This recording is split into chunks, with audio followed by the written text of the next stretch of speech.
Good morning everyone. So last class में हम लोगों ने पढ़ा था time response of A second order system, और उसमें भी हम लोगों ने पढ़ा था किसके बारे में, स्टेप रिस्पॉन्स के बारे में। Step response of A second order system. इसके बाद जो हमारा नेक्स्ट टॉपिक है वो है steady state error. Steady state error का क्या मतलब है कि मान लो सेम एग्जांपल लेते हैं कि हम लोग क्या कर रहे हैं, एक हमारे पास एमीटर है जिसमें कि हमको मेजर कितना करना है, 5 एम्पियर मेजर करना है, ठीक है ना, 5 एम्पियर मेजर करना है। तो हमारा क्या होगा, इनिशियली हमारा नीडल जो है वो कहाँ पे रहेगा, 0 पे। जैसे ही हम लोग 5 एम्पियर कनेक्ट करेंगे नीडल मूव करेगा और कहाँ पे जाएगा, ये जाएगा 5 पे, ठीक है ना। तो जब ये नीडल 5 पे जाएगा तो 5 पे जाने के बाद क्या है, इमीडिएटली वहाँ पे स्टॉप नहीं होगा, बल्कि क्या होगा, 5 के अराउंड वो ऑसिलेट करेगा, और ऑसिलेट करने के बाद क्या है, फाइनली वो सेटल होगा 5 पे। तो स्टेडी स्टेट का मतलब क्या हुआ कि फाइनली जब वो क्या हुआ कि 5 पे सेटल हो गया, तो उस स्टेट को कहेंगे क्या, स्टेडी स्टेट कहेंगे, ठीक है ना। उस स्टेट को कहेंगे हम लोग स्टेडी स्टेट ना। तो इस केस में क्या हो गया, स्टेडी स्टेट का मतलब क्या हुआ कि जो हमारा फाइनल रिस्पॉन्स हुआ वो स्टेडी स्टेट एरर का मतलब हुआ फाइनल रिस्पॉन्स हुआ वो रेफरेंस इनपुट माइनस जो हमारा फाइनल हमारा क्या हुआ, फाइनल जो हमारा आउटपुट आया वो इस दोनों के डिफरेंस को क्या कहते हैं, स्टेडी स्टेट एरर। अब मान लो कि ये जो नीडल है वो 5 के जगह पे मान लो फाइनली वो जा कर के सेटल होता है कितना पे, 4.5। क्यों हो रहा है, मान लो मीटर में कोई गड़बड़ी है उसके कारण। तो उस केस में क्या होगा, उस केस में होगा steady state error input minus output, ठीक है। तो उस केस में क्या होगा, कुछ स्टेडी स्टेट एरर आएगा। तो क्या है कि स्टेडी स्टेट का मतलब क्या हो गया कि जब हमारा ट्रांजिएंट टाइम ख़त्म हो जाता है तो क्या होता है, स्टेडी स्टेट टाइम शुरू होता है।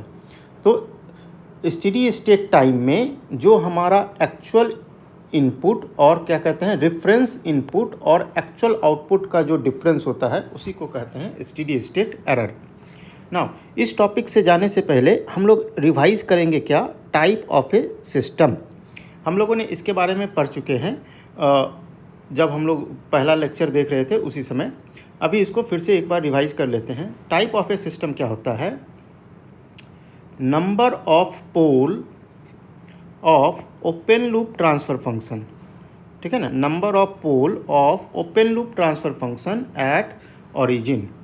ना ओपन लूप ट्रांसफ़र फंक्शन क्या होता है, suppose this is our G of S and feedback gain is H of S. यहाँ पे फीडबैक गेन कुछ भी नहीं दिया हुआ है, तो यहाँ पे क्या होगा, यहाँ पे फीडबैक गेन हो जाएगा 1। तो ओपन लूप ट्रांसफ़र फंक्शन होता है, ओपन लूप ट्रांसफ़र फंक्शन होता है G of S into H of S. तो ये क्या कह रहा है कि number of poles of this transfer function at origin, ठीक है। सो जैसे हम लोगों ने लास्ट क्लास में देखा था, if G of S into H of S equal to S into S plus 1। तो यहाँ पे देखेंगे कि कितना पोल जो है इस ओपन लूप ट्रांसफ़र फंक्शन का ओरिजिन पे है। ओरिजिन पे पोल निकालने के लिए इसका पोल निकालो तो क्या हो जाएगा, एस इक्वल टू 0 एक पोल हो गया और -1 एक पोल हो गया। तो एक पोल जो है ओरिजिन पे है, तो इसका ये कौन सा सिस्टम हो गया, टाइप 1 सिस्टम, ठीक है। तो हम लोग देखते हैं कि s का पावर यहाँ पे कितना है, s का पावर 1 है, तो ये टाइप 1 सिस्टम हुआ। उसी तरीके से यदि कोई ट्रांसफ़र फंक्शन है S square into S plus 1, इस ट्रांसफ़र फंक्शन में का रूट्स क्या क्या हो जाएगा, s इक्वल टू 0 0 और -1। ये फाइनली कितना डिग्री का इक्वेशन है, S square into S, third degree equation है, तो इसका 3 रूट होगा, क्या क्या, 0 0 और -1। तो यहाँ पे s का पावर 2 है, तो ये कौन सा सिस्टम हो गया, टाइप 2 सिस्टम, ठीक है। तो यदि कोई जनरल ट्रांसफ़र फंक्शन है ये वाला कोई जनरल ट्रांसफ़र फंक्शन है तो इस केस में g of S H of S क्या हो जाएगा, g of S H of S हो जाएगा हमारा k into S plus z1 divided by S to the power n into S plus p1 into S plus p2। H of S क्या हो जाएगा 1, ठीक है ना। सो यदि यहाँ पे n इक्वल टू 0 रहेगा, मतलब कोई भी s का टर्म नहीं रहेगा, तो वो सिस्टम हो जाएगा type 0 system, type 0 system. n equal to 1 होगा तो क्या हो जाएगा, type 1 system. n equal to 2 होगा तो होगा type 2 system and so on, ठीक है। नेक्स्ट जो चीज़ हमको पढ़ना है, क्या पढ़ना है, इनिशियल वैल्यू थ्योरम, जिसमें पढ़ना है initial value of response. Suppose हम लोग आर ऑफ टी किसी सिस्टम में इनपुट दिए हैं तो उसका आउटपुट आया है क्या, टाइम डोमेन में सी ऑफ टी आउटपुट आया है। तो ये जो रिस्पॉन्स आया है इसका इनिशियल वैल्यू क्या होगा, ये कैसे निकालते हैं। तो इनिशियल वैल्यू होता है in time domain limit t tends to 0 C of T, and यदि सी ऑफ टी नहीं पता है, हमको क्या पता है, जनरली हम लोग ट्रांसफ़र फंक्शन से निकालते हैं तो हमको पता रहता है सी ऑफ एस। तो यदि सी ऑफ एस पता है तो उस केस में फॉर्मूला क्या है, limit S tends to infinity S into C of S. यहाँ पे ध्यान देने वाला बात क्या है कि इनिशियल वैल्यू थ्योरम ये फॉर्मूला तभी लगा सकते हैं जब number of poles of C of S is more than number of 0। और हम लोग क्या कह सकते हैं कि सी ऑफ एस का जो एक्सप्रेशन आएगा तो उसका मान लो कि एक्सप्रेशन आया something S to the power m into S plus z1 into S plus z2, और नीचे आया S to the power n into S plus p1 into S plus p2, ठीक है ना। तो क्या होगा, ये फॉर्मूला तभी लगा सकते हैं when n is greater than m, when n is greater than m। और जब हमारा n का वैल्यू m से ज़्यादा होता है तो उस तरह के ट्रांसफ़र फंक्शन को क्या कहते हैं, प्रॉपर ट्रांसफ़र फंक्शन,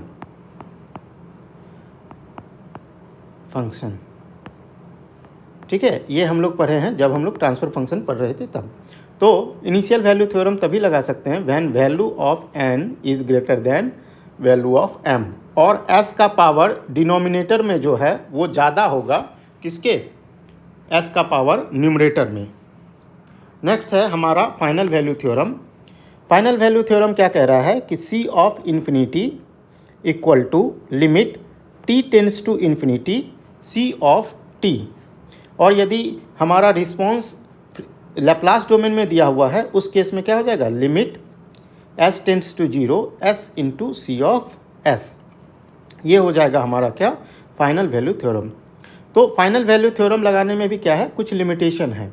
क्या लिमिटेशन है कि फाइनल वैल्यू थ्योरम तभी लगा सकते हैं जबकि all the poles of s into C of s lie in the left half of S plane.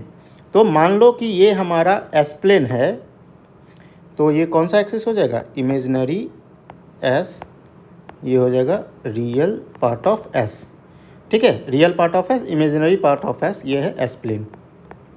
तो जो भी हमारा एस इंटू सी एस का ट्रांसफ़र फंक्शन आएगा उसका पोल जो है किधर लाई करना चाहिए, इस साइड में लाई करना चाहिए, ठीक है, इस साइड में लाई करना चाहिए। और यदि हमारा पोल और इमेजिनरी एक्सिस पे लाई करता है या राइट साइड में लाई करता है तब उस केस में हम लोग फाइनल वैल्यू थ्योरम नहीं लगा सकते हैं। क्यों नहीं लगा सकते हैं, जब हमारा पोल इमेजिनरी एक्सिस पे लाई करेगा तो उस केस में हमारा रिस्पॉन्स कैसा आएगा, ऑसिलेटरी इन नेचर आएगा, ठीक है, ऑसिलेटरी इन नेचर आएगा। तो जब हमारा रिस्पॉन्स ऑसिलेटरी इन नेचर होगा तो फाइनली वैल्यू जो है वो एक रेंज में रहेगा। पकड़ लो कि हमारा सी ऑफ टी है क्या, साइन ओमेगा टी है आ रहा है, ठीक है। तो यदि साइन ओमेगा टी है तो हमको ये पता है कि इसका वैल्यू जो है +1 और -1 के बीच में होगा, लेकिन ये t इक्वल टू इन्फिनिटी पे कौन सा वैल्यू होगा +1 और -1 के बीच में, ये हम ठीक नहीं बता सकते हैं। इसलिए इस केस में हम लोग फाइनल वैल्यू थ्योरम नहीं लगाते हैं। दूसरा है, जब right side of S plane में हमारा रूट्स रहता है तो उस केस में क्या होता है कि जो हमारा रिस्पॉन्स आएगा वो रिस्पॉन्स आएगा इस टाइप से, ठीक है। इस टाइप से क्यों आएगा, क्योंकि हम लोग देखे थे कि लेफ्ट हाफ में ऑफ एस प्लेन में जब हमारा रूट्स था कौन सा, जब हम लोग पढ़ रहे थे अंडर डैम्प्ड सिस्टम का स्टेप रिस्पॉन्स, तो उसमें क्या आया था e⁻−80 into sine omega T के फॉर्म में रिजल्ट आया था 1 माइनस दिस मच। तो उस केस में क्या हुआ था कि ये e⁻−80 के कारण क्या हो रहा था कि साइन ओमेगा जो भी ऑसिलेशन है वो धीरे धीरे करके क्या हो रहा था, ख़त्म हो रहा था। इस केस में जब राइट हैंड साइड में जब हमारा रूट्स रहता है तो उस केस में क्या होगा, उस केस में क्या होगा, जो हमारा रिस्पॉन्स आएगा वो e⁻+80 के केस में आएगा। तो e⁻+80 के केस में क्या होता है, ये हमारा इधर जाएगा, ये डाइवर्ज करेगा, ये भी डाइवर्ज करेगा जैसे जैसे t का वैल्यू बढ़ेगा, और इसलिए साइन ओमेगा टी क्या होता है, धीरे धीरे क्या होता है, ये बढ़ते जाता है।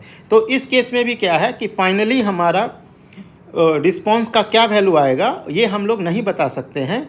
इसीलिए क्या है कि जब हमारा रूट्स इमेजिनरी एक्सिस पे लाई करता है और right side of S plane में लाई करता है तो उस केस में हम लोग फाइनल वैल्यू थ्योरम नहीं लगा सकते हैं।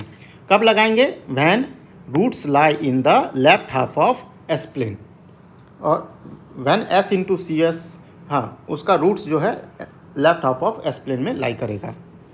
नाउ अब हम लोग स्टेडी स्टेट एरर एनालिसिस पढ़ने जा रहे हैं, ठीक है।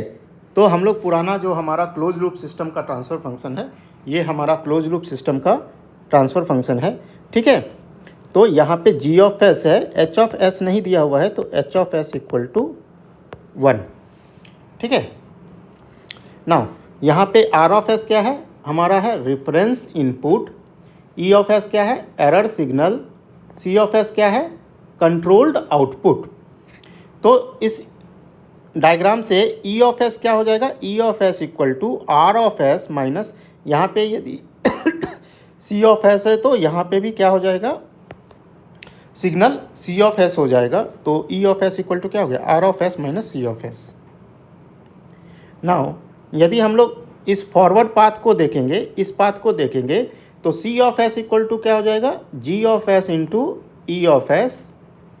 सो यहाँ से हमारा E ऑफ s क्या आ गया, C ऑफ s का वैल्यू क्या करेंगे, इधर में पुट कर देंगे तो क्या हो जाएगा, E of s equal to this much. So यहाँ से हमें एक एक्सप्रेशन आ गया, E of s equal to R of s into 1 plus GS, ठीक है। यदि हमारा इफ़ H ऑफ s जो है 1 नहीं है, इसका कोई वैल्यू है, ठीक है ना, सपोज कर लो H ऑफ s का क्या है, कोई वैल्यू है 1 के अलावा, तो यहाँ पे क्या हुआ, तो C ऑफ s, तो E ऑफ s क्या हो जाएगा, E ऑफ s का वैल्यू क्या हो जाएगा। नाउ यहाँ का सिग्नल यदि H ऑफ s है, यहाँ का गेन यदि H ऑफ s है, तो यहाँ का आउटपुट क्या हो जाएगा, C of s into H of s।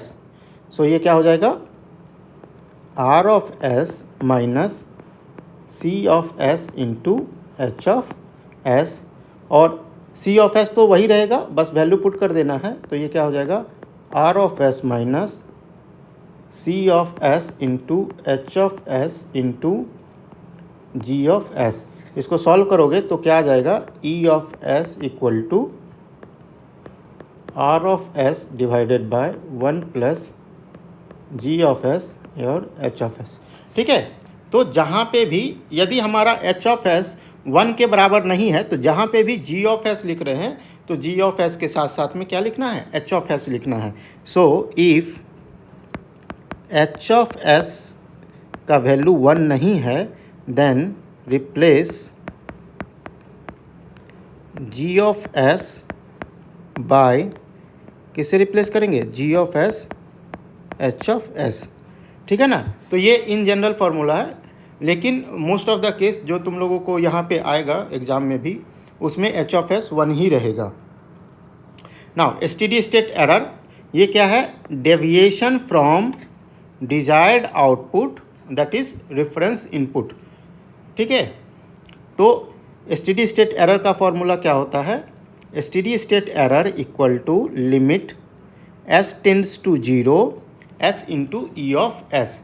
ये कहाँ से आया? ये देखो फाइनल वैल्यू थ्योरम है। फाइनल वैल्यू थ्योरम क्या कह रहा है? Limit S tends to 0 S into C of s. Final value में हम कहाँ का बात करते हैं? स्टेडी स्टेट का बात करते हैं। इनिशियल वैल्यू में कहाँ का बात करते हैं? एट टी इक्वल टू 0 का बात करते हैं। ठीक है ना।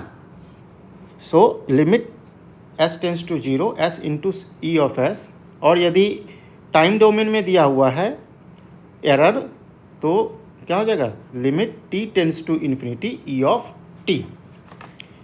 तो ई ऑफ एस बराबर क्या है हमारा? ई ऑफ एस बराबर है R of s minus C of S. तो यदि आर ऑफ एस और सी ऑफ एस पता है तो उस ई ऑफ एस को उसके टर्म में लिख देंगे। तो ये भी फार्मूला है, दो हम लोग इसका यूज़ नहीं करते हैं। ये दो भी फार्मूला है मगर हम लोग इसका यूज़ नहीं करते हैं। हम लोग यूज़ करेंगे बेसिकली ये वाला फार्मूला ज़्यादा। नाउ कोई भी सिस्टम है जिसको कि स्टेप इनपुट दिया हो गया है, ठीक है ना, कोई भी टाइप का सिस्टम है, ठीक है ना, for any type of system, जब उसको हम लोग स्टेप इनपुट देते हैं तो हम लोग देखेंगे कि स्टेडी स्टेट एरर क्या होगा। तो हमारा ई ऑफ एस कितना है? R of s by 1 plus G of s. ठीक है, for step input R of S क्या हो जाएगा? 1 बाय एस हो जाएगा। सो हमारा ई ऑफ एस क्या हो गया? 1 by s, R of s का वैल्यू पुट कर दिए, divided by 1 plus G s. तो स्टेडी स्टेट एरर के लिए क्या फार्मूला है हमारा? देखो ये यहाँ से फार्मूला लिए, limit S tends to 0 S into E of s, limit S tends to 0 S into E of S. तो ई ऑफ एस का वैल्यू पुट कर देंगे, ई ऑफ एस का वैल्यू पुट कर दिए तो ये एस क्या हो गया? कैंसिल हो गया। तो फाइनल क्या आ गया? Limit S tends to 0 1 by 1 plus G of s. ठीक है, तो s का वैल्यू 0 होगा तो ये टर्म क्या है? कांस्टेंट है, तो इसमें कोई चेंज नहीं आएगा। तो g of s is only function of क्या है? s। तो लिमिट s टेंड्स टू 0 होने से सिर्फ और सिर्फ यही टर्म में क्या होगा? चेंजिंग आएगा। तो इसलिए इसको हम लोग इस फॉर्म में लिखते हैं 1 by 1 plus K P, where K P is limit s tends to 0 g of s। इसी चीज़ को इस तरीके से भी लिख सकते हैं, लिमिट s टेंड्स टू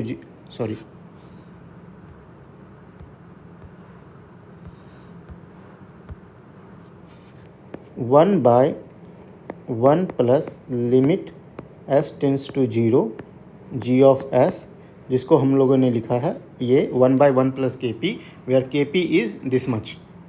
के P is limit s tends to 0 g of s। K P को कहते हैं हम लोग स्टैटिक पोजीशन एरर। ठीक है, ये इसका नाम है, स्टैटिक पोजीशन एरर। नाउ अब हम लोग देखते हैं दो एग्जाम्पल लेंगे। पहला क्या लेंगे कि जब हमारा सिस्टम कैसा है? टाइप 0 सिस्टम है। जब हमारा सिस्टम क्या है? टाइप 0 सिस्टम है। तो यदि हमारा टाइप 0 सिस्टम है तो जी ऑफ एस का फॉर्म कैसा होगा? 1 बाय और some constant k by s plus P1 into S plus P2। ठीक है, एंड सो ऑन। तो यहाँ पे टाइप 0 सिस्टम का मतलब क्या हुआ कि ओरिजिन पे एक भी पोल नहीं है, मतलब s का जो पावर जो डिनोमिनेटर में होगा वो कितना होगा? 0।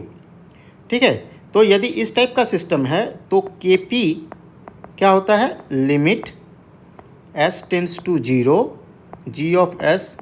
तो इस इक्वेशन में ये वाला जो GS का फॉर्म है, इसमें s इक्वल टू 0 पुट करेंगे तो ये क्या आ जाएगा? ये कुछ फाइनाइट वैल्यू आएगा।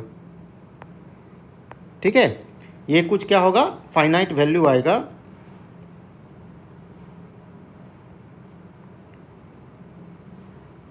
ठीक है, यदि ये फाइनाइट वैल्यू आएगा तो हमारा स्टेडी स्टेट एरर क्या है? 1 बाय 1 प्लस के पी। ये भी क्या होगा? ये भी होगा हमारा कुछ फाइनाइट इसका वैल्यू आएगा। ठीक है, तो ये हो गया कब, जब हमारा टाइप 0 सिस्टम रहेगा ना। यदि हमारा सिस्टम टाइप 1 सिस्टम है, टाइप 1 सिस्टम है, उस केस में जी ऑफ एस का फॉर्म क्या होगा, G of S equal to K by S into S plus P one into S plus P two. ये कोई जनरल फॉर्म हो गया जी ऑफ एस का। तो के पी क्या हो जाएगा, के पी हो जाएगा हमारा limit S tends to 0 G of s. ठीक है ना, एस टेंड्स टू 0 जैसे ही होगा, ये जो टर्म है हमारा, जो एस का टर्म है, चूँकि ये टाइप 1 सिस्टम है इसलिए एस का पावर क्या होगा डिनोमिनेटर में 1 होगा, मतलब एक पोल जो है वो ओरिजिन पे होगा। तो एस का पावर कितना है, 1 है। तो s equal to s limit S tends to 0 जैसे ही करेंगे ये टर्म क्या हो जाएगा, 0 हो जाएगा। और जब ये डिनोमिनेटर में एक टर्म 0 हो जाएगा तो ये क्या करेगा, पूरे डिनोमिनेटर को 0 कर देगा। तो के पी का वैल्यू कितना हो जाएगा, ये हो जाएगा K by 0 which is equal to infinity. ठीक है, ये हो जाएगा इन्फिनिटी। तो स्टेडी स्टेट एरर क्या हो जाएगा, 1/1 plus K P, so it is will be equal to 0। ठीक है, यदि टाइप 1 सिस्टम के लिए ये 0 आ रहा है, टाइप 2 सिस्टम रहेगा तो यहाँ क्या हो जाएगा, S square. Same case again क्या हो जाएगा, के पी इन्फिनिटी हो जाएगा। ठीक है, टाइप 3 सिस्टम रहेगा एस टू द पावर 3, ये फिर से 0 हो जाएगा। ठीक है, सो इस केस में हम लोग इसको समराइज कर सकते हैं क्या, ये हमारा है steady type of system, type ये है हमारा ई एस एस। ठीक है, यदि हमारा टाइप 0 है, ठीक है, टाइप 0 है, उस केस में स्टेडी स्टेट एरर क्या आ रहा है, स्टेडी स्टेट एरर आ रहा है फाइनाइट, और इसका वैल्यू कितना है, 1/1 प्लस के पी। ठीक है, यदि हमारा टाइप 1 सिस्टम है उस केस में स्टेडी स्टेट एरर है 0, और जैसे जैसे टाइप बढ़ाएंगे, टाइप 2 सिस्टम के लिए भी क्या हो जाएगा, स्टेडी स्टेट एरर 0। और ये कब हम लोग किए हैं, for step input, for step input. ठीक है ना, फॉर स्टेप इनपुट ये हमारा वैलिड रहेगा। ठीक है, यहाँ पे ध्यान देने वाला बात क्या है कि इधर का जो टर्म है इस पे जो है स्टेडी स्टेट एरर क्या है, डिपेंड नहीं कर रहा है। ठीक है, यदि यहाँ पे मान लो एक और टर्म आ जाएगा s प्लस P3 भी आ जाएगा तो भी क्या होगा उस केस में, since it is A type 0 system, क्या होगा, इसका वैल्यू चेंज हो जाएगा। ठीक है ना, तो टाइप 0 सिस्टम में तो क्या है, इस टर्म पे डिपेंड कर रहा है, क्योंकि उस केस में फिर क्या हो जाएगा, P1 into P2 into P3। ठीक है, लेकिन टाइप 1 सिस्टम में क्या है, यदि यहाँ पे एक और टर्म आ गया P3 तो भी क्या हो जाएगा, ये टर्म क्या करेगा, पूरे चीज़, ये टर्म क्या करेगा, पूरे को 0 बना देगा। ठीक है ना, पूरे को 0 बना देगा। तो इसमें नंबर ऑफ पोल्स पे मतलब कि कितना है एस का पावर, उस पे ऑर्डर ऑफ द सिस्टम पे ये डिपेंड नहीं कर रहा है। ठीक है, नेक्स्ट है रैम्प इनपुट। ठीक है, रैम्प इनपुट देंगे तो उस केस में आर ऑफ एस कितना हो जाएगा, 1/s स्क्वायर।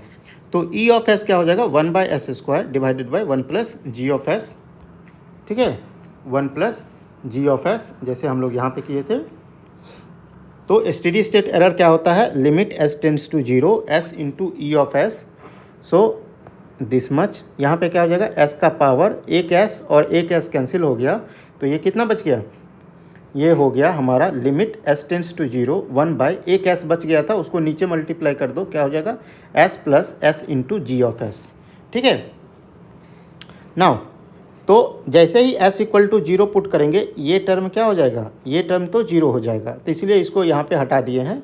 तो ये क्या बच गया, limit s tends to 0 1/s into G of s. ठीक है, जिसको हम लोग लिखते हैं क्या, 1/kv, where kv is limit s tends to 0 s into G of S.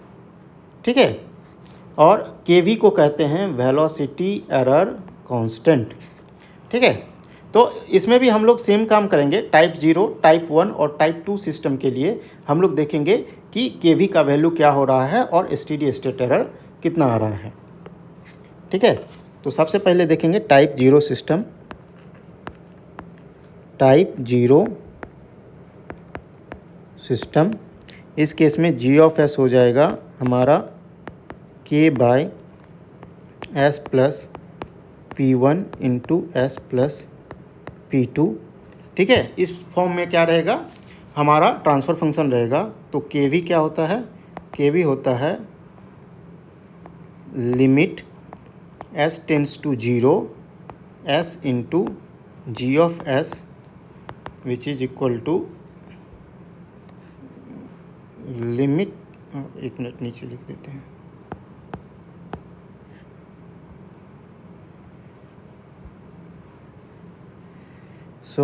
एक स्टेप और लिख देते हैं, limit S tends to 0 S into K by S plus P one into S plus P two. ठीक है, now जब s equal to 0 put करेंगे तो जो डिनोमिनेटर होगा उसका वैल्यू क्या हो जाएगा, फाइनाइट हो जाएगा। बट न्यूमरेटर में एक s आ रहा है, इसलिए ये क्या करेगा, पूरे वैल्यू को 0 कर देगा। सो के वी का वैल्यू कितना हो गया, 0।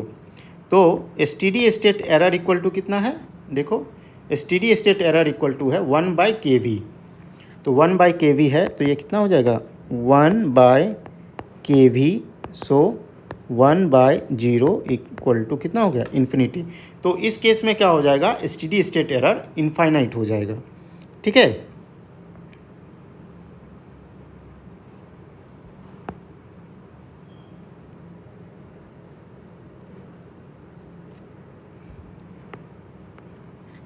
now for type 1 system,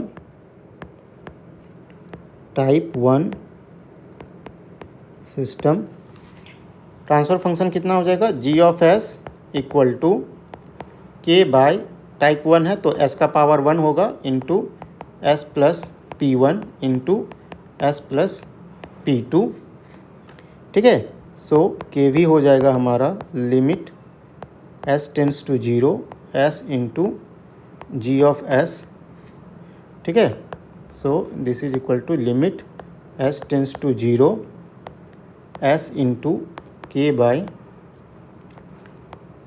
S plus P one into S plus P two. ठीक है, तो यहाँ पे क्या होगा, ये s और ये s कैंसिल हो जाएगा।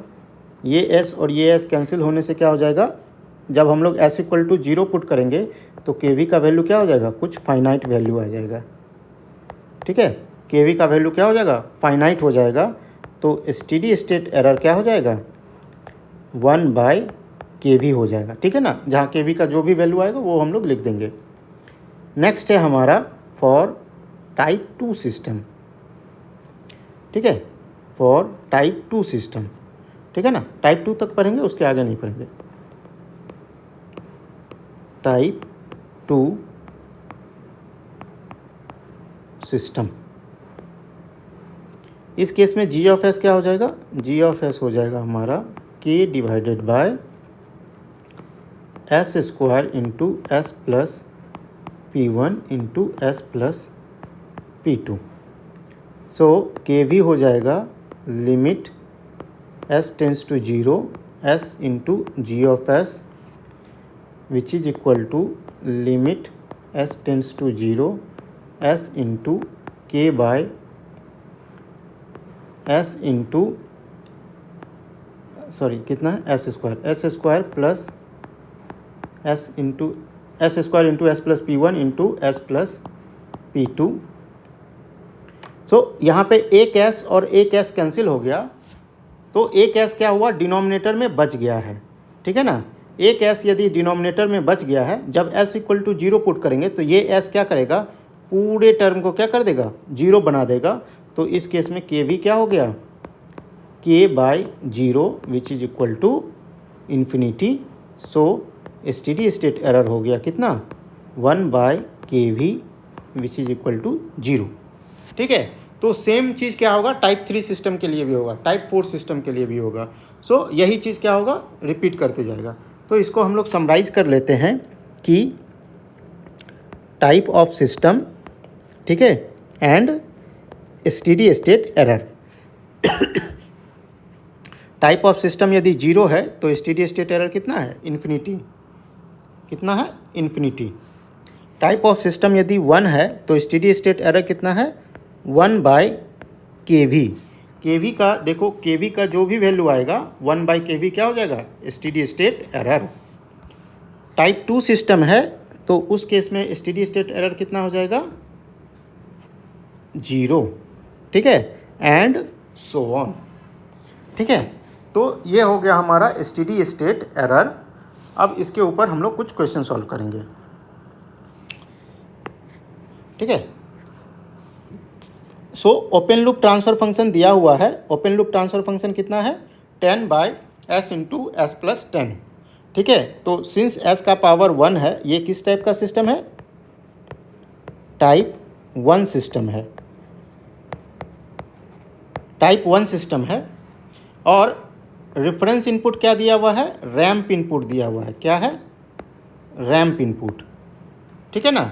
सो देखो, रैंप इनपुट के केस में ये कौन सा केस है? ये देखो, ये है हमारा रैंप इनपुट का केस। रैंप इनपुट के केस में steady state error equal to क्या होता है? 1/kV and where kV is limit s tends to 0 s into G of s। So steady state error होता है हमारा 1/kV where kV equal to limit s tends to 0 s into G of s।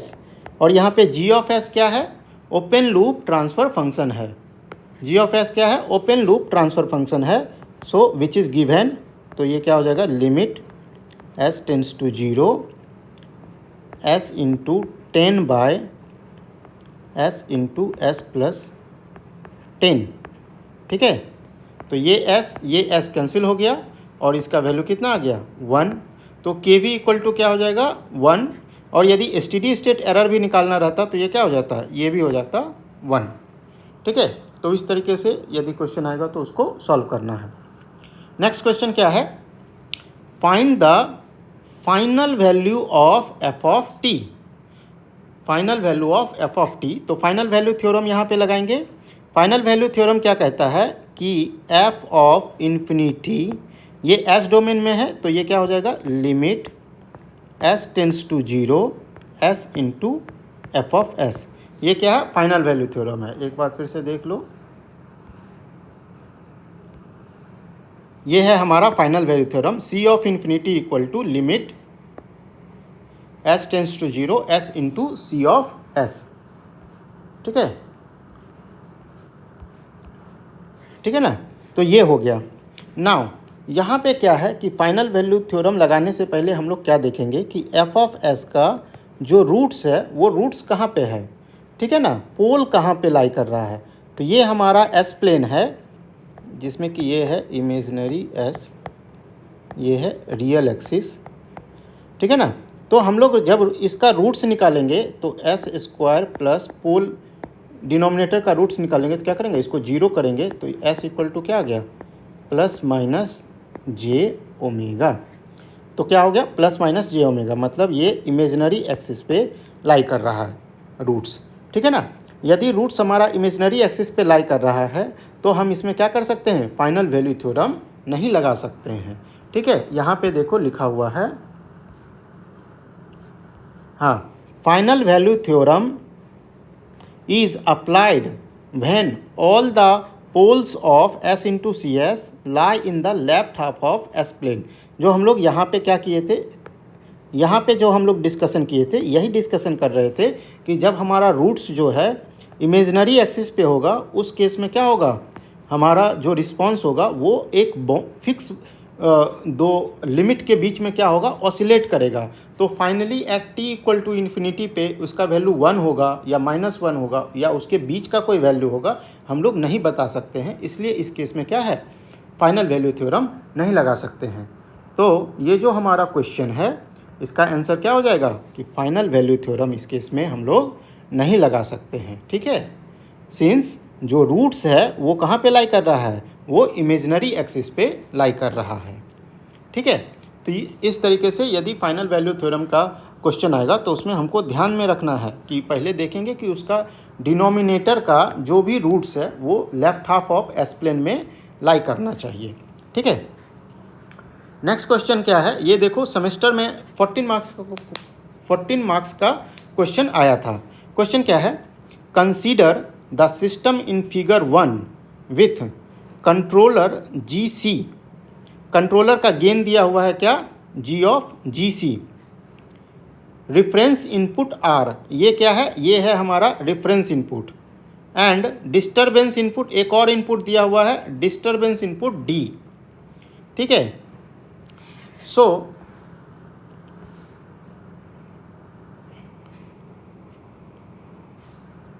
Disturbance input दिया हुआ है, reference input दिया हुआ है। अभी तक हम लोग जो पढ़े थे उसमें एक ही इनपुट रहता था, कौन सा, रेफरेंस इनपुट। यहाँ पे डिस्टर्बेंस इनपुट है। डिस्टर्बेंस इनपुट क्या चीज़ को शो करता है कि जो सिस्टम में हमारा अनवांटेड जो भी नॉइज़ आ गया है उसके कारण जो है, यदि नॉइज़ आ गया है तो उसका भी कुछ आउटपुट होगा, वही चीज़ को शो करता है कौन सा इनपुट, डिस्टर्बेंस इनपुट। ठीक है, सो यदि इस टाइप, एक बार फिर से हम लोग ड्राइंग कर लेते हैं, क्या है हमारा डायग्राम,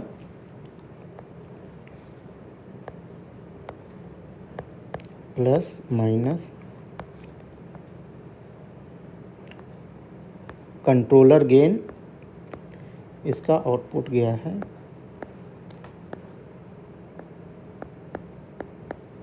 D, ये भी प्लस, ये भी plus, 1/s into S plus 2 C of S, ये है हमारा reference input R of S, ये है हमारा क्या, सो यही है हमारा, यही ट्रांसफर फंक्शन यहाँ पे दिया हुआ है। तो अब देखते हैं कि इस प्रॉब्लम को कैसे सॉल्व करेंगे। तो इस प्रॉब्लम को सॉल्व करते समय हम लोग क्या करेंगे, सिंस हमारे पास दो इनपुट है तो हम लोग क्या यूज़ करेंगे, सुपरपोजिशन थ्योरम।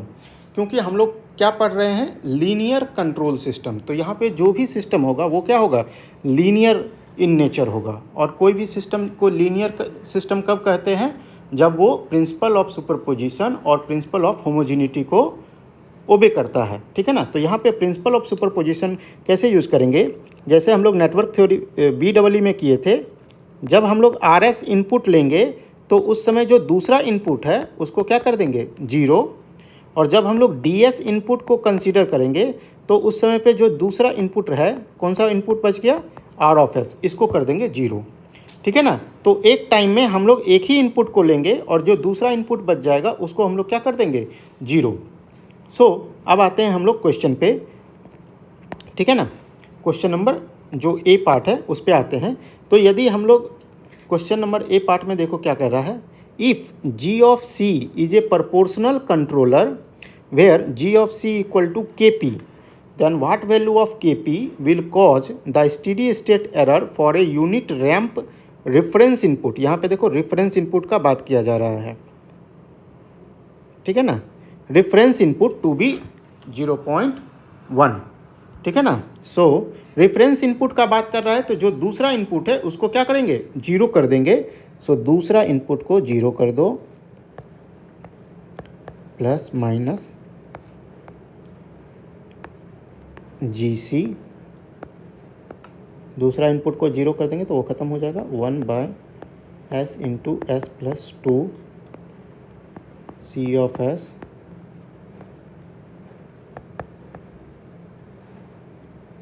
ये हो गया हमारा ट्रांसफ़र फंक्शन, ये हो गया R ऑफ S। ना अब दिया क्या क्या हुआ है, रेफरेंस इनपुट क्या दिया हुआ है, unit ramp input G of C equal to KP दिया हुआ है, और स्टेडी स्टेट एरर दिया हुआ है 0.1। सो क्या क्या दिया हुआ है, steady state error equal to 0.1, और क्या दिया हुआ है, R of S equal to 1/s square, और क्या दिया हुआ है, G of C equal to KP। G of C equal to क्या है, KP दिया हुआ है। तो सबसे पहले हमको स्टेडी स्टेट एरर निकालना है इसलिए क्या करेंगे, हम लोग ओपन लूप ट्रांसफ़र फंक्शन लेंगे, ठीक है ना। जब भी स्टेडी स्टेट एरर का प्रॉब्लम सॉल्व करेंगे तो उस समय में कौन सा ट्रांसफ़र फंक्शन यूज करेंगे, open loop transfer function.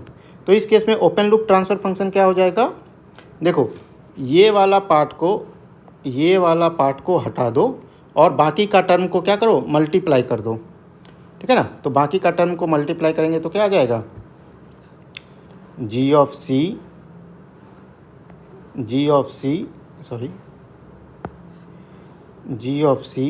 Divided by S into S plus two, where G of C का वैल्यू कितना दिया हुआ है, के पी। तो ये हो गया के P by S into S plus to.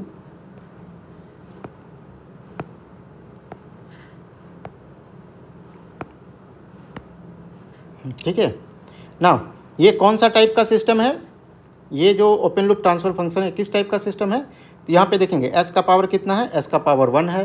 तो ये कौन सा सिस्टम हो गया, टाइप 1 सिस्टम, ठीक है, टाइप 1 सिस्टम हो गया। और इनपुट क्या है, यूनिट रैंप इनपुट। तो आ जाओ, unit ramp input type 1 system. Unit ramp input type 1 system के केस में स्टेडी स्टेट एरर क्या होता है, 1/kV, where kV is limit s tends to 0 s into G of s। So इस case में स्टेडी स्टेट एरर होता है 1/kV, where kV is equal to limit s tends to 0 s into G of s। So G of s का value हमको पता है, G of s क्या है, ओपन लूप ट्रांसफ़र फंक्शन। तो ये हो गया लिमिट s टेंड्स टू 0, कितना हो गया, s इंटू के P by S into S plus to. तो क्या हो जाएगा, ये s कैंसिल हो जाएगा, ये क्या बचा, K P by two, s equal to 0 limit put करेंगे तो ये क्या आ जाएगा, फाइनली के पी बाई टू। ठीक है। सो स्टेडी स्टेट एरर कितना दिया हुआ है, 0.1 इक्वल टू कितना हो जाएगा, 1/kV। ये kV का वैल्यू है तो 1/kV हो जाएगा 2/kP। सो यहाँ से आ गया kP का वैल्यू आ गया 20। तो ये हो गया फर्स्ट पार्ट का आंसर, kP का वैल्यू कितना हो गया, 20। नाउ बी पार्ट सॉल्व करो। देखो क्वेश्चन क्या है, if zero steady state error for a unit ramp reference input is required, then what form should the controller GC take. तो क्या क्या दिया हुआ है क्वेश्चन में कि स्टेडी स्टेट एरर कितना है, 0 है, और इनपुट कितना है, R ऑफ S क्या है, रैंप इनपुट है 1/s²। तो पूछ क्या रहा है कि GC का क्या फॉर्म होगा, GC का फॉर्म क्या होगा, ठीक है ना, मतलब इसका किस टाइप का फॉर्म रहेगा GC का, ये पूछ रहा है, ठीक है ना। तो अब देखो कि हमारा ओपन लूप ट्रांसफ़र फंक्शन जो है, ओपन लूप ट्रांसफ़र फंक्शन क्या है, G of C divided by S into S plus two. ये किस टाइप का सिस्टम है, type 1 system, type one system है, ठीक है ना। Now type 1 system unit ramp input, आ जाओ इधर में देखते हैं। देखो टाइप 1 सिस्टम और यूनिट रैंप इनपुट क्या होगा, टाइप 1 सिस्टम के लिए स्टेडी स्टेट एरर आता है 1/kV, और टाइप तो स्टेडी स्टेट एरर हम लोग देखेंगे, हम लोग का क्वेश्चन में क्या दिया हुआ है कि स्टेडी स्टेट एरर हमारा 0 है। तो स्टेडी स्टेट एरर 0 किस केस में होता है, स्टेडी स्टेट एरर जब उस केस में होता है जब हमारा टाइप क्या है, टाइप हमारा है कितना, टाइप 2 सिस्टम के लिए क्या होता है, स्टेडी स्टेट एरर क्या होता है, 0 होता है। तो ये जो ओपन लूप ट्रांसफ़र फंक्शन दिया हुआ है ये अभी किस फॉर्म में है, ये ओपन लूप ट्रांसफ़र फंक्शन है हमारा टाइप 1 सिस्टम। इसको हमको किस में बदलना होगा, टाइप 2 सिस्टम में बदलना होगा, ठीक है, टाइप 2 सिस्टम में बदलना होगा किसको, टाइप 1 सिस्टम को। तब जा कर के क्या हो जाएगा, यूनिट रैंप इनपुट के लिए स्टेडी स्टेट एरर हमारा 0 हो जाएगा। तो इस ट्रांसफ़र फंक्शन को टाइप 2 सिस्टम में बदलने के लिए क्या लेना होगा, GC का वैल्यू लेना होगा K/S।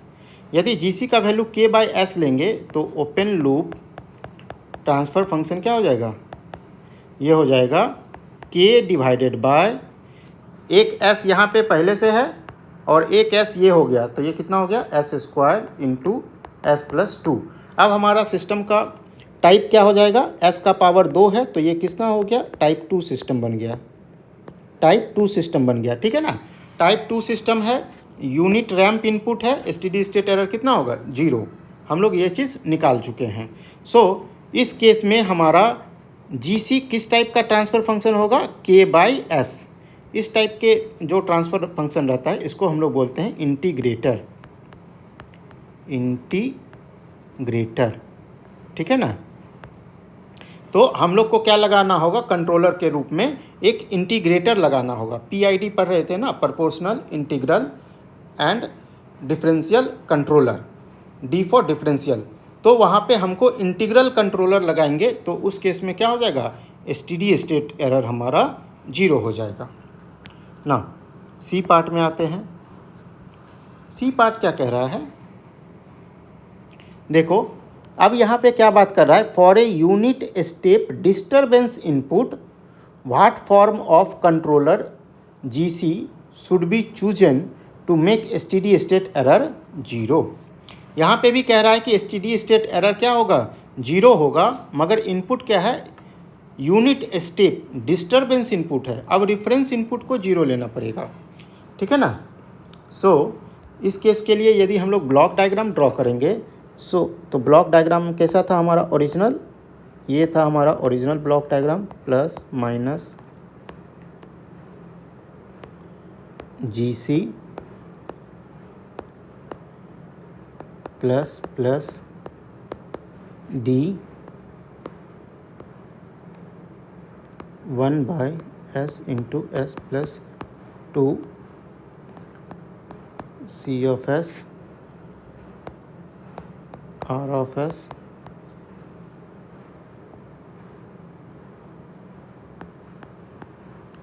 ये था हमारा ट्रांसफ़र फंक्शन।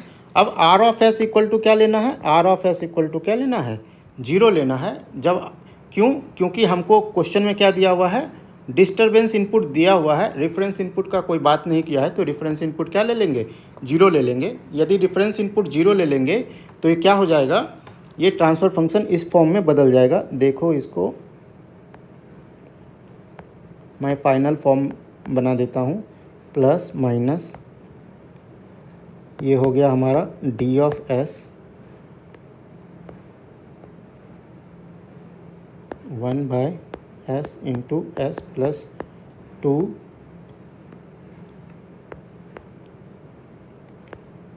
GC एंड ये हो गया C/s। तो ये ट्रांसफ़र फंक्शन क्या हो जाएगा, इस फॉर्म में चेंज हो जाएगा। कैसे हुआ, देखो ये वाला इनपुट ख़त्म हो गया, तो ये जो यहाँ पे सिग्नल क्या था, R/s माइनस C/s, ये सिग्नल कहाँ था, इस पॉइंट पे। अब R/s यदि हमारा ख़त्म हो गया तो यहाँ पे क्या बच गया, सिर्फ और सिर्फ बच गया माइनस ऑफ C/s। क्यों, क्योंकि R/s 0 है। तो इस पॉइंट पे सिग्नल क्या आ गया, इस पॉइंट पे हमारा सिग्नल आ गया माइनस GC इंटू C/s। यदि यहाँ पे सिग्नल माइनस C/s है तो यहाँ पे सिग्नल क्या हो जाएगा, माइनस GC इंटू C/s। तो इसको हम लोग इस तरीके से लिख सकते हैं, क्या, इस माइनस को प्लस कर देंगे, दूसरा पेन ले लेता हूँ, इस माइनस को प्लस कर देंगे और ये प्लस को क्या कर देंगे, माइनस कर देंगे, तो कोई अंतर नहीं पड़ेगा।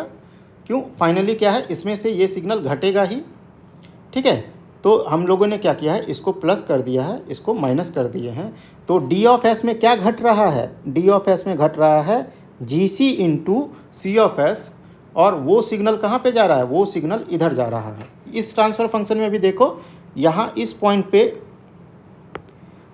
पे जो हमारा ट्रांसफ़र फंक्शन है क्या है, GC इंटू C/s। तो D/s में क्या घट रहा है, D/s में ये क्वांटिटी घट रहा है, और यहाँ का जो सिग्नल है, जो इस ब्लॉक को सिग्नल जा रहा है, वो इस वाले ब्लॉक डायग्राम में और इस वाले ब्लॉक डायग्राम में क्या है, इस पॉइंट पे भी सेम सिग्नल है। इस पॉइंट पे भी सिग्नल है D/s minus GC into C/s, और इस यहाँ पे भी क्या है, D of s minus G C into C of S. तो क्या है, इस ब्लॉक डायग्राम को हम लोग इस तरीके से रिप्लेस कर देंगे। तो क्या है, इस तरीके से क्यों रिप्लेस किए हैं, क्योंकि अब हमको विजुलाइज करने में आसान हो गया। क्यों, क्योंकि ये पुराने वाले इस फॉर्म में आ गया है, ठीक है ना, जहाँ पे एक फॉरवर्ड पाथ है और एक फीडबैक पाथ है। यहाँ पे भी क्या है, फॉरवर्ड पाथ है और एक फीडबैक पाथ है, ठीक है ना। तो ये हमको देखने में आसान लग रहा है। तो इस केस में क्या क्या दिया हुआ है क्वेश्चन में, स्टेडी स्टेट एरर क्या है, स्टेडी स्टेट एरर है 0, और इनपुट जो है कौन सा इनपुट है, यूनिट स्टेप इनपुट है। एक बार फिर से पढ़ लो, for a unit step disturbance input what form of controller GC should be chosen to make steady state error 0, ठीक है ना। और ये क्या कह रहा है, जीसी का क्या फॉर्म होगा, ठीक है ना, जीसी का क्या फॉर्म होगा किसके लिए, स्टेडी स्टेट एरर 0 के लिए।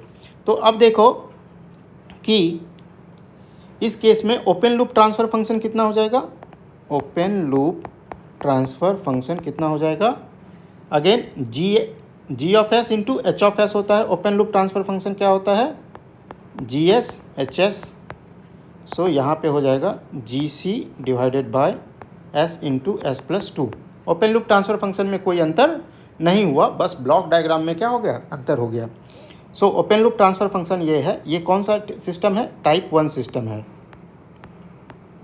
टाइप 1 सिस्टम है।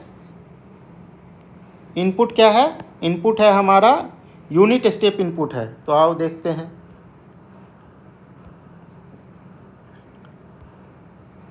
ये है हमारा यूनिट स्टेप इनपुट और ये है हमारा type 1 system. Unit step input type 1 system के लिए ऑलरेडी जो है स्टेडी स्टेट एरर क्या आ रहा है, ऑलरेडी स्टेडी स्टेट एरर क्या है, 0 है। तो इसमें जीसी में क्या है कि जो टाइप है उसको बदलने का हमको ज़रूरत नहीं है।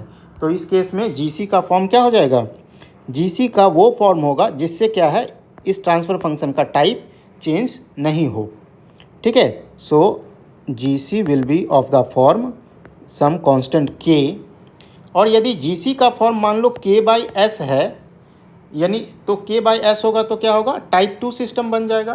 टाइप 2 सिस्टम के लिए भी क्या है, देखो यहाँ पे टाइप 2 सिस्टम के लिए भी क्या है, हमारा स्टेडी स्टेट एरर क्या होगा, 0 ही होगा। सो इस केस में हम लोग कह सकते हैं कि जो हमारा कंट्रोलर गेन है, जो हमारा कंट्रोलर गेन है वो या तो के इक्वल टू सम कांस्टेंट के होगा और या फिर के बाई एस। तो जब जी सी इक्वल टू के होगा तो इसको क्या कहते हैं, प्रोपोर्शनल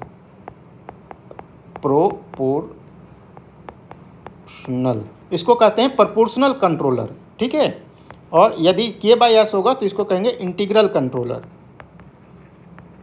जो हम लोग पढ़ते हैं हमारा सिलेबस में पी आई, यही है पी, यही है आई। यदि डिफरेंशियल कंट्रोलर रहता तो वो हो जाता डी। तो यही तीनों को मिल करके बनता है पीआईडी कंट्रोलर, ठीक है। सो जीसी का फॉर्म क्या हो जाएगा, either it is a proportional controller और a integral controller. Next question, D part. D part क्या कह रहा है, assume the reference input is a unit step, ठीक है। रिफरेंस इनपुट क्या है, यूनिट स्टेप है, ठीक है ना। Disturbance input is 0, disturbance input क्या है, 0, and proportional controller being used, proportional controller use कर रहे हैं। So what value of K P will yield an under damped system, ये देखो ये भी इंपॉर्टेंट है, under damped system with settling time of 4 second. तो हम लोगों ने यूनिट स्टेप इनपुट के लिए, हम लोगों अंडर डैम्प्ड सिस्टम के लिए हम लोग पिछले क्लास में हम लोगों ने एनालिसिस किया था। सो एक बार फिर से मैं ब्लॉक डायग्राम ड्रॉ कर लेता हूँ। ये क्या है, R of s, D of s हमारा 0 है। So this is plus minus G C 1 by S into S plus 2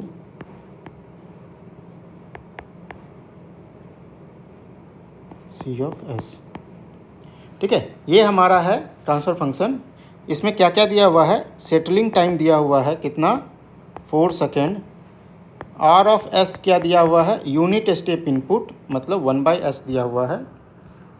ठीक है ना, 1/s दिया हुआ है, और क्या दिया हुआ है, अंडर डैम्प्ड सिस्टम दिया हुआ है, एंड प्रोपोर्शनल कंट्रोलर दिया हुआ है। ठीक है, मतलब और क्या दिया हुआ है, under damped system, under damped system and GC का वैल्यू क्या दिया हुआ है, केपी। जीसी का वैल्यू क्या दिया हुआ है, KP. So under damped system के केस में क्या होता है, जीटा होता है हमारा बिटवीन 0 एंड 1। तो हमें सेटलिंग टाइम निकालना है, तो सेटलिंग टाइम का फॉर्मूला क्या होता है, टी एस इक्वल टू होता है 4/ζ⍵n। ठीक है, तो हमको क्या वैल्यू निकालना होगा, जीटा का वैल्यू निकालना होगा, ω_n का वैल्यू निकालना होगा। तो इसके लिए हम लोग क्या करेंगे, क्लोज लूप ट्रांसफ़र फंक्शन निकालेंगे। तो क्लोज लूप ट्रांसफ़र फंक्शन क्या हो जाएगा, क्लोज लूप ट्रांसफ़र फंक्शन क्या हो जाएगा, ये हो जाएगा g(s) डिवाइडेड बाय 1 + g(s). ठीक है ना, ये क्या है, क्लोज लूप सिस्टम है, इसका ट्रांसफ़र फंक्शन हो जाएगा दिस मच। सो इसको यदि सॉल्व करो, मैं एक ही बार में सॉल्व करके लिख देता हूँ, ये हो जाएगा s² + 2s + g(c). सो g(c) का वैल्यू दिया हुआ है kp, पुट कर देंगे kp, तुम लोग खुद से सॉल्व करके देखना, s² + 2s + kp। ठीक है, तो इस क्लोज लूप ट्रांसफ़र फंक्शन का कैरेक्टरिस्टिक इक्वेशन क्या होता है, कैरेक्टरिस्टिक इक्वेशन होता है ये डिनोमिनेटर वाला इक्वेशन। सो कैरेक्टरिस्टिक इक्वेशन है s² + 2s + kp। तो जीटा और ω_n का वैल्यू निकालने के लिए क्या करते हैं, इस कैरेक्टरिस्टिक इक्वेशन को स्टैंडर्ड इक्वेशन के साथ क्या करते हैं, कंपेयर करते हैं। तो standard characteristic equation for a second order system, standard characteristic equation for second order system क्या होता है s² + 2ζ⍵n + ω_n²। ठीक है, so this much equal to 0 and this much equal to 0। ठीक है, तो ये स्टैंडर्ड इक्वेशन है, तो दोनों को कंपेयर करेंगे, तो यहाँ से क्या आ गया, ω_n² इक्वल टू क्या आ गया, kp। So ω_n equal to कितना हो गया, √kp। ठीक है, नाउ जीटा इक्वल टू क्या हो जाएगा, सॉरी एक मिनट, 2ζ⍵n इक्वल टू कितना हो जाएगा, यहाँ पे कंपेयर करो, s के साथ टर्म है 2, ये होगा 2, ये 2 कैंसिल हो गया, तो जीटा इक्वल टू हो गया 1/ω_n which is equal to 1/√kp। ठीक है, तो टी एस इक्वल टू क्या है, 4/ζ⍵n। सो 4/1/√kp इंटू √kp। सो ये कितना हो गया, ये kp कैंसिल हो गया, तो ये हो गया 4। सो यहाँ से हम लोग क्या देख रहे हैं कि ts जो है वो kp के वैल्यू पे डिपेंड ही नहीं करता है।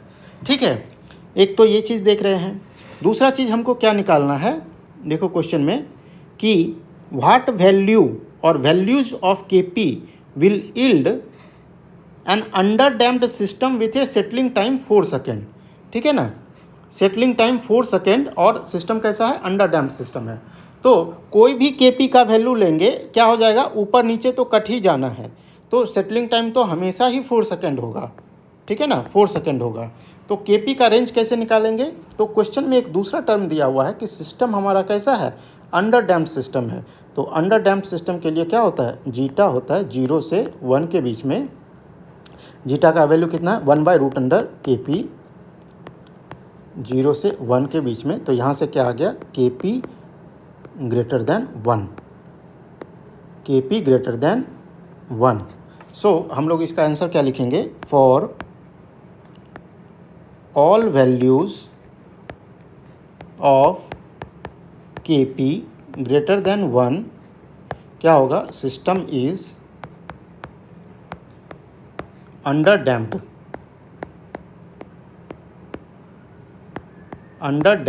And settling time time is 4 second. ठीक है ना। Kp का वैल्यू जब 1 से बड़ा होगा तभी सिस्टम क्या होगा, अंडर डैम्प्ड सिस्टम होगा, और सेटलिंग टाइम तो हमेशा ही 4 सेकेंड आएगा। क्यों? क्योंकि Kp कट जा रहा है।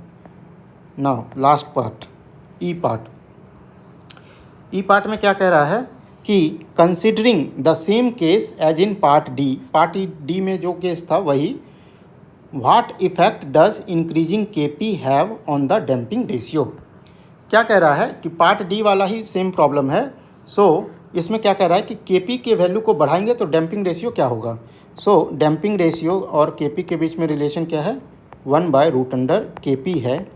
यदि Kp को इंक्रीज करेंगे तो जीटा क्या होगा, जीटा डिक्रीज करेगा। ठीक है, तो इसका आंसर क्या हो जाएगा कि यदि हम लोग Kp को इंक्रीज कर रहे हैं तो डैम्पिंग रेशियो क्या होगा, डिक्रीज करेगा। तो इस तरीके से क्या है, सेमेस्टर में इस टॉपिक से एक क्वेश्चन आया था जिसको हम लोगों ने अभी सॉल्व किया है। ठीक है, क्वेश्चन थोड़ा लेंदी है, एक बार खुद से इसको अटैम्प्ट करना, बट यहाँ पे जो कॉन्सेप्ट यूज हुआ है वो बहुत ही ज़्यादा सिंपल कॉन्सेप्ट यूज हुआ है। ठीक है, हमारा यहाँ पे टाइम रिस्पॉन्स एनालिसिस कंप्लीट हो गया है। नेक्स्ट क्लास से हम लोग पढ़ेंगे फ्रीक्वेंसी रिस्पॉन्स एनालिसिस।